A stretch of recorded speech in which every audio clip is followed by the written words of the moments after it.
Hello, it's laundry day for me, and I'm going to show you how to brighten your white towels and sheets with a technique called laundry stripping. Let's get started. Start with freshly laundered items, either wet or dry.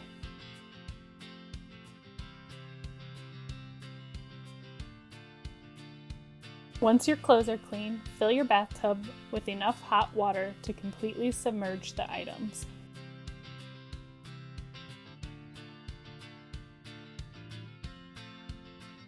Once your tub is filled, add 1/4 cup borax, 1/4 cup washing soda, and a 1/2 cup of detergent to the hot water. Stir with a large, heat-safe spoon until the mixture has dissolved.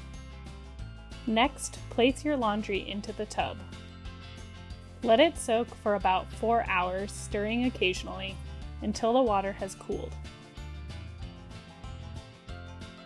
Once completely cool, drain the water and wring out any excess liquid from your laundry.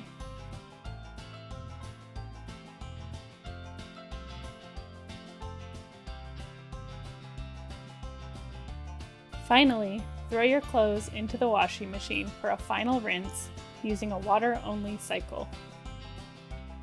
Your laundry should now be clean and residue-free.